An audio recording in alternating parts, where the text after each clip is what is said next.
442, episode 83 Inkarnasi Dokja 4. Ah Jusi. Sinar cahaya yang kuat meledak keluar dari seluruh tubuh Kim Dokja, dan gelombang energi magis yang mengandung dongeng besar menerkam posisi Shin Yuseng, terjadi hampir pada saat yang sama. Dia secara refleks memeluk tubuhnya. Daya tahan, sensitivitas Beast King-nya telah turun ke level kritis setelah bertahan melawan serangan yang tak terhitung jumlahnya sejauh ini. Tapi dia tidak punya metode lain untuk bertahan melawan gelombang baru ini selain yang ini. Dia meremas matanya tertutup dan saat dia berjongkok, badai cahaya menyilaukan meledak dan gelombang dongeng yang menyelimuti lingkungan menghilang seolah-olah mereka terhanyut. Petik 2 titik titik. Ah. Tubuhnya, terangkat ke langit, perlahan turun kembali ke bawah. Tempat di mana Kim Dokja hanya berdiri sampai beberapa saat yang lalu sekarang ditempati oleh seorang pria jangkung. Dia diberkati dengan rambut pirang platinum murni menyilaukan, otot-otot seperti baja yang ditempa, dan mata emas berapi-api terbakar dalam rona merah tua. Konstelasi ketakutan. Ini tidak mungkin. Dewa luar juga dikejutkan oleh emisi tingkat status luar biasa darinya. Saat ini memiliki tubuh para yogi, para dewa luar ini mengekspresikan kesal mereka pada status kekacauan yang memuncak dari lelaki jangkung ini. Hu. Pria itu menyeringai cerah. Agar mereka tidak mengenaliku. Saya kira pensiun saya sudah berlangsung terlalu lama. Shin Yuseng tidak tahu apa yang sedang terjadi di sini. Dia pasti bisa merasakan aura Kim Dokja dari pria ini, tapi dia bukan, dia. Kalau begitu, siapa sebenarnya pria ini? Ah Jusi. Jadi, kamu Sansang. The Great Sage dengan tenang menatapnya sebelum perlahan menurunkan dirinya. Segera, tatapan mereka terkunci pada tingkat mata yang sama. Kim Dokja aman. Perasaan kesepian yang tak terduga datang dari mata emasnya yang berapi-api. Shin Yuseng tanpa sadar mengulurkan tangan. Saat tangannya menyentuh ikat kepala emas dingin di kepalanya. Fable, Raja Iblis Keselamatan, terus melanjutkan penceritaannya. Tangannya gemetaran. Dia bisa merasakannya dengan jelas. Kim Dokja hidup dan bernafas dalam diri orang ini. Bukan saja dia tidak berubah menjadi sesuatu yang misterius, tetapi sosok Kim Dokja yang dia kenal tetap seperti itu. Yu Sengah. Jong Huiwon berlari masuk dari kejauhan dan buru-buru melindungi Shin Yuseng pergi sambil menembak Great Sage dengan tatapan tajam. Dia hanya balas menyeringai padanya, dan mengalihkan pandangannya ke langit. Disitulah sebagian dari rasi bintang, Great Dokka Abyss, serta Raja Weni dapat ditemukan. Kenapa kalian semua terlihat seperti itu? Bukankah kamu bersorak bahagia di antara kamu tanpa protagonis, perjalanan ke barat, aku, hadir sebelumnya. Memang, dia adalah protagonis utama dari Journey, Great Sage Heaven's Equal. Salah satu Dokka Abyss hebat bertanya kepadanya. Kenapa kamu melangkah maju? Apakah Anda tidak memiliki perjanjian dengan? Aku tidak melanggar kesepakatan. Selain itu, apakah Anda bahkan tahu apa kesepakatan itu di tempat pertama, sebelum bertanya kepada saya itu? Dokka Abyss Agung tidak memiliki kesempatan untuk menjawab, karena suara Weni King yang asli mendahului. Raja Monyet, apakah Anda tidak waras? Raja Iblis Keselamatan, adalah milik kita. Dengan kata lain, dia adalah dewa luar, dengan kata lain. Itu kesepakatan kami. Dia saudaraku sekarang. Dan juga, mata berapi mata emas, dari sage besar memancarkan cahaya terang. Aku juga, dewa luar, sekarang, kau tahu. Karena transformasi Douzhan Shengfo menjadi dewa luar, aura chaos mengepul keluar dari seluruh tubuh Sun Wukong. Saham, dewa luar, dalam skenario yang berlaku saat ini adalah 35,333%. Skenario tersembunyi, perjanjian verifikasi, telah selesai. Kekuatan dongeng besar sudah mulai bergerak. Skenario, Journey to the West Remake, sedang memasuki tahap akhir. Dan kemudian, Sun Wukong memandangi teman-teman lamanya. Semua orang yang jatuh dalam kebingungan semua menatapnya. Mayoritas dari mereka adalah dewa luar, yang digunakan sebagai barang habis pakai dalam skenario. Sampai beberapa saat yang lalu, mereka telah mencari raja mereka, namun sekarang, mereka menggelengkan kepala dengan tanda kebingungan. Kingis. Yang mana Wicone? Yogo bingung, terjebak di antara sage besar yang muncul sebagai dewa luar, yang sama sekali baru, dan pembuat rahasia, yang mereka ikuti semula. Dia berbicara kepada mereka seolah-olah dia bisa mengerti kebingungan mereka. Kalian semua sangat menderita sampai sekarang, teman-teman. Para Yogo ini, mereka telah mengalami kisah yang sangat panjang ini bersamanya. Aku tahu betul cobaan yang kamu alami. Saya dilahirkan sebagai seorang Yogo, tetapi dipengaruhi oleh cara pria, dan akhirnya menerima cita-cita dan kebiasaan mereka. Saya melakukan apa yang mereka anggap sebagai kebenaran sejati, dan berjalan di jalur dao mereka. Kadang-kadang, mereka adalah musuhnya. Di lain waktu, mereka adalah sekutunya. Dan hasil dari itu, adalah ini. Yogurt dikorbankan, dan pencerahan yang tak berarti itu terulang kembali. Sekarang, perjalanan ke barat telah menjadi alat untuk memperkuat pengaruh nebula dengan menyebar di sekitar kebenaran yang lelah dan jelas. Namun, semua itu tidak lebih dari sebuah fabel, sebuah pertunjukan yang dilakukan di atas panggung. Aku yakin itu tidak mungkin untuk menebus masa lalu. Meski begitu, jika Anda bersedia memaafkan saya. Raja kuno para yogi. Raja mereka, yang dulunya berperang melawan dunia surga pada suatu waktu, sekarang berbicara kepada mereka. Kalau begitu aku akan bertarung untukmu mulai sekarang. Satu demi satu, Yogus mengangkat kepala. Reali. The Great Sage menjawab mereka. Aku akan menaruh namaku yang sebenarnya di telepon dan bersumpah padamu. Yogo mulai bergerak ke arahnya. 1 dan 2 segera menjadi 10, tumbuh menjadi 100, dan tak lama, melewati 1000. Yogi bersembunyi di bawah air sungai, yang bersembunyi di dalam awan di langit, mereka semua menampakkan diri. Mereka berkumpul seperti kawanan dan mulai membentuk gerombolan. Seolah-olah mereka berusaha untuk menyembah raja, mereka sudah lama melayani. Dongeng hebat, kuno sedang bangun. Berhenti, hentikan apa yang kamu lakukan. Kamu seorang hakim. Seorang hakim tidak dapat mengganggu fabel dalam progres. Dok Kaebis hebat segera melangkah maju untuk menghentikan situasi ini, tetapi tidak ada gunanya, setidaknya kali ini. Telah mengakui kemungkinan skenario utama ke-95. Tema utama Journey to the West Remake berubah secara drastis. Bahkan Dok Kaebis Agung tidak bisa melawan aliran raksasa dari. Adapun Raja Weni, ia mundur tanpa perlawanan seolah-olah ingin mengamati situasi yang sedang berlangsung lebih dulu. Tujuan awalnya adalah mengirim dewa luar ke dalam skenario, jadi secara teknis, tujuan itu sudah cukup banyak tercapai. Satu-satunya masalah adalah siapa yang memimpin semua dewa luar ini? Gugu. Petir jatuh dari lubang besar di langit, dan segera, sesuatu pecah melewati jurang untuk membuat keturunan mereka. Dia. Status yang dipancarkan olehnya begitu kuat sehingga dewa luar yang muncul sejauh ini bahkan tidak bisa dibandingkan dengannya.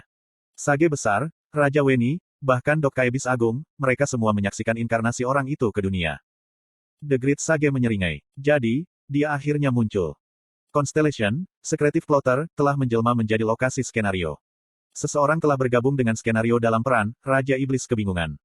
Secretive Plotter, yang saat ini dalam bentuk gumpalan bayangan hitam legam tertiup angin, mengambil peran seorang yogo untuk berpartisipasi dalam skenario. Mungkin karena dia tidak melalui prosedur masuk yang tepat, percikan terang menyilaukan menyelimuti seluruh tubuhnya. The Great Sage bertanya padanya, apakah Anda di sini untuk menghalangi Tuan Sun yang hebat ini? Itu tergantung pilihanmu. Seperti yang diharapkan, kamu memiliki suara yang terdengar agak berbahaya, Secretive Plotter. Ini akan menjadi pertama kalinya kedua orang ini berhadapan muka. Konfrontasi terjadi antara dua rasi bintang yang telah lama menonton Kim Dokja melalui Bihyung, dan kemudian, saluran Biu. The Great Sage menggeram dan berbicara. Anda berpura-pura licin dan canggih dalam pesan tidak langsung Anda, tetapi hari ini, Anda akhirnya mengungkapkan warna Anda yang sebenarnya. Secretive Plotter, dengan tenang mempelajari Great Sage. Sementara itu, Anda sama cerobohnya seperti yang disarankan oleh pesan tidak langsung Anda. Sun Wukong mengeluarkan status yang luar biasa dan meraung penuh kemenangan sambil menggenggam Rui Jingu Bangnya. Bicara cukup. Karena Anda di sini, mari kita bertarung. Situasi ini tidak akan terselesaikan kecuali aku menendang pantatmu terlebih dahulu. Pintu masuk Plotter menyebabkan agitasi dan keresahan menyebar di antara orang-orang Yogyakarta di sekitarnya. Sepertinya mereka ragu-ragu tentang siapa yang harus diikuti di antara dua makhluk absolut ini. Tunduk pada Raja semua Yogi, Sage besar, surga setara. Jika tidak, serahkan kepada Raja Dewa Luar, pembuat rahasia. Kemungkinan konfrontasi yang tiba-tiba antara dua rasi bintang menimbulkan perasaan tegang terhadap Dok Kaebis Agung, Weni King, dan rasi bintang lain yang melayang di udara. Di satu sisi, Dewa Luar yang memimpikannya kehancuran, sementara yang lain, konstelasi terkuat di dalam itu sendiri. Sebuah medan perang yang belum pernah dibuat sebelumnya akan segera dimulai. Sun Wukong, terbakar dengan keinginan untuk bertarung, hendak mengangkat Rui Bangnya tinggi ke langit, tapi kemudian. Maaf, tapi lawanmu hari ini tidak akan menjadi aku. Bersamaan dengan kata-kata itu, langit terbelah lebar dan sejumlah besar bunga api meledak. Nebula, konstelasi turun ke skenario. Jumlah yang membanjiri berada di ranah lain sama sekali dibandingkan dengan pasukan yang telah masuk sejauh ini. Bintang-bintang dari 28 mansions yang setengah hancur, beberapa lord dari 9 bintang yang tersisa, Raja Naga dari 4 lautan, dan setelah itu, tak terhitung banyaknya dewa dan wargot dari jajaran Tao yang menjelma ke dalam skenario. Rasi bintang, Tuan Taman Persik Abadi, menjelma menjadi skenario. Constellation, Heaven's Wise Man, menjelma ke dalam skenario. Sejumlah besar rasi bintang menyembunyikan pengubah mereka menjelma ke dalam skenario. Bukan itu saja, roh-roh yang menguasai dataran, gunung-gunung, dan sungai-sungai, dan bahkan pasukan kosmik besar yang menjaga istana surgawi, pasukan yang terdiri lebih dari 100.000 total menyelimuti langit skenario. The Pagoda Bearing Heavenly King Li Jing, Prince Nesa, dan Erlang Sen. Nah, itu adalah kombinasi nostalgia. Dan tidak hanya itu, kakek nenek yang bermesraan di istana surga juga ada di sini. Musuh-musuh dari istana surgawi yang ia gunakan untuk bertarung sejak dulu sekarang berdiri di depannya. Great Sage, apa artinya ini? Pangeran Neza, orang yang mencoba menekan Jong Hui Won bersama dengan Fei Hu sebelumnya, sekarang penuh dengan kekuatan fabel yang jauh lebih kuat dari sebelumnya. Itu karena dia tidak lagi memainkan peran dari Fable Chamber, tetapi tampil sebagai dirinya sendiri. Apa maksudmu? Apa? Saya di sini untuk mengakhiri skenario ini. Jawaban singkat dari Grid Sage memicu pertentangan langsung dari konstelasi untuk bangkit. Kamu tidak bisa seenaknya memutuskan kesimpulan seperti ini. Apakah kamu tidak menyadari bahwa perjalanan ke barat akan berakhir di tangan nebula yang lemah jika kamu melakukan ini? Cepat dan menyerah pada teks suci. The Grid Sage melihat teks suci yang dipegang di tangannya, dan kemudian melirik Xin Yuseng di sebelahnya. Lalu, seringai terbentuk di bibirnya.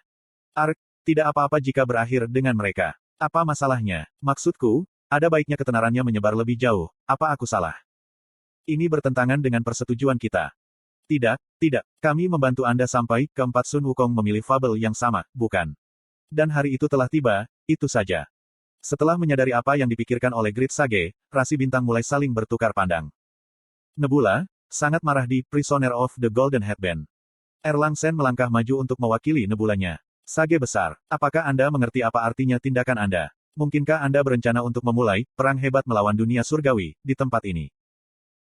Tidak. Aku tidak memikirkan itu, tapi ya, jika kamu ingin bertarung, maka... Gugu. Aura luar biasa yang mengalir keluar dari badan inkarnasi Sage besar memaksa Constellation untuk goyah dan mundur. Fabelnya yang melanda dunia surgawi di masa lalu sedang tidak terbelenggu dalam skenario ini. Namun, suara Erlang Sen tetap tenang. Aku mengakui kekuatanmu. Tidak seorang pun dari bahkan dapat bermimpi untuk mengalahkanmu dalam pertarungan 1 lawan 1. Namun, Anda tidak bisa menang dalam pertarungan ini. Karena, fabel hanya akan terulang. Cucut. Tanda-tanda, transformasi tahap, dapat dimata-matai sekarang. Fabel bertabrakan, dan peristiwa dari waktu yang lama akan diciptakan kembali sekali lagi. Perang hebat antara Raja Yogus, Grid Sage Heavens Equal, dan... The Grid Sage angkat bicara. Yang pasti, aku memang kalah saat itu. Namun, saat itulah aku hanyalah, Sage besar, surga setara. Merasakan ada sesuatu yang tidak beres dan membuat langkah pertama. Dia akan menggunakan sihirnya. Tundukkan dia, sekarang. Tuan Daode Tianzun, Jingang Zuo Anda. Ayo, 6 saudara dari Gunung Mae. The Grid Sage memanggil Somersault Cloud-nya sambil menonton pasukan dunia surgawi menerkamnya. Awan gelap yang mewarnai langit hitam mengindahkan fabel Sun Wukong dan mulai berkumpul di satu tempat. Fabel hebat, perjalanan ke barat, telah mulai bercerita. Dan kemudian, dia membuka mulutnya. Nama asliku adalah Sun Wukong. Surga Sage Agung sama. Mei Wang. Imbi Mawen. Douzan Shengfo. Dan akhirnya, King Raja Iblis Keselamatan. Badai mulai mengamuk di atas sungai Tongtian. Guntur dan kilat jatuh. Dan di tengah badai ini, Sage besar perlahan mengepalkan tinjunya. Saat baut kilat menyilaukan menghantam medan perang, Yu Jung Hyok akhirnya tiba di tujuannya. Sosok saleh dari Sage besar yang menjatuhkan banyak rasi bintang di tengah-tengah bahasa Tongtian benar-benar sesuatu yang patut dilihat. Petik 1. Kim Dokja ada di dalam orang itu, ya. Berkat mata Sage berwarna emasnya, Yu Jung Hyok harus segera mengkonfirmasi situasi Kim Dokja saat ini. Tampaknya si bodoh itu masih hidup. Dan untuk beberapa alasan aneh, Sage besar, yang kuat itu secara pribadi menjelma untuk memberikan pria itu kekuatannya sendiri. Jong Hui Won dan Xin Yuseng bisa terlihat agak jauh. Mereka pada dasarnya bersembunyi di antara pertempuran besar yang terjadi antara Yogus dan Constellation, yang merupakan keputusan yang bijaksana di pihak mereka, sungguh. Adapun Yi Gilyong, Yi Jihye, atau bahkan Yan Hayong, tampaknya mereka belum tiba di lokasi ini. Kita harus segera menyelesaikan skenario ini. Kamar dongeng mereka sudah mencapai puncak peringkat, dan teks suci ada di tangan Xin Yuseng, yang saat ini memainkan peran Tang Sansang. Aku menjadi pensiunan kelas SSSSS Sun Wukong Fable saat ini memegang teks suci. Menjaga teks suci selama 1 jam akan secara otomatis menyimpulkan skenario. 54 menit tersisa hingga akhir skenario. Bahkan fase terakhir dari skenario telah diaktifkan, juga. Hanya dengan bertahan, dongeng besar, perjalanan ke barat, akan menjadi milik. Namun, ada satu hal yang membuatnya khawatir. Dan itu akan menjadi Gugu. Itu, orang, yang sedang menyaksikan di medan perang dari tengah langit. The Secretive Plotter. Dia hanya menonton di pertarungan antara Sage besar dan tanpa terlibat. Yu Jung Hyok bisa menebak apa yang dia rencanakan di sini. Dia mungkin berencana untuk menunggu sampai Sage besar kehabisan kekuatan dan meluncurkan serangan menyelinap pada lawannya setelah itu. Namun, aura plotter yang menjelma itu tidak sama dengan sebelumnya. Dia sepertinya telah membuang banyak probabilitas. Dia memang memiliki terlalu banyak menunggang pada regresi ini. Kata-kata itu diucapkan oleh Yu Jung Hyok, 999. Dari beberapa waktu yang lalu, pangsit sialan ini membuat dirinya pulang di pundak Yu Jung Hyok berukuran penuh. Dia melirik 999 dengan mata yang tidak tertarik sebelum diam-diam menghunuskan pedang setan surgawi gelap. Artinya, ini adalah kesempatanku untuk membunuhnya. Saat itulah sekretif plotter secara akurat mengunci matanya dengannya. Hanya dari pertemuan tatapan makhluk itu menyebabkan Yu Jung Hyok membeku di tempat. Fabel, seseorang yang menentang mukjizat, sedang menyusut. Fabel, seseorang yang memburu Raja Bencana, menolak untuk bertarung. Dongeng-dongengnya menggigil ketakutan. Jadi, menjadi lemah berarti jatuh ke keadaan seperti itu. Kenangan kekalahan menyikat melewatinya sekarang memerintah atasnya. Mungkin, pedang iblis surgawi gelap bukan satu-satunya hal yang pecah pada hari itu. 999 memanggilnya lagi. Sepertinya kamu takut. Yu Jung Hyok tidak mau mengakuinya, tapi itu yang sebenarnya. Memang, saat ini kamu tidak akan pernah mengalahkan Great Plotter. Itu adalah keputusasaan yang tidak bisa diatasi tidak peduli sejarah mana yang dia ingin pertaruhkan. Yu Jung Hyok menatap dinding waktu yang luar biasa itu. Itu bukan sesuatu yang hanya usaha yang bisa atasi. Namun, ini tidak seolah-olah tidak ada jalan lain yang tersisa untuk Anda. Apa? 999 melompat dari bahu Yu Jung Hyok, dan penampilan luarnya mulai berubah. Pangsit murim berubah menjadi milik Yu Jung Hyok. Ketinggian 999 tumbuh kembali dalam sekejap, dan mendapatkan kembali penampilan yang sama persis seperti milik Yu Jung Hyok. Status khas dari seorang transender keluar dari belakang orang lain yang saat ini dia hadapi. Yu Jung Hyok menjadi sangat menyadari siapa ini pada saat ini. Yu Jung Hyok dari belokan ke 999. Saat mantel hitamnya menari-nari di udara, 999 berbicara kepada rekannya. Ingat siapa Anda sebenarnya. Ingat apa yang ingin Anda capai dengan melangkah sejauh ini. Petik 2. 999 lalu perlahan-lahan mengeluarkan pedang dari sakunya. Anehnya, itu bukan Heaven Shaking Sword. Tidak, itu adalah pedang iblis surgawi gelap, senjata yang sama persis dengan belokan ketiga yang dimiliki Yu Jung Hyok. 999 berbicara sekali lagi. Biarkan saya menunjukkan pertempuran dari belokan ke 999. Fin.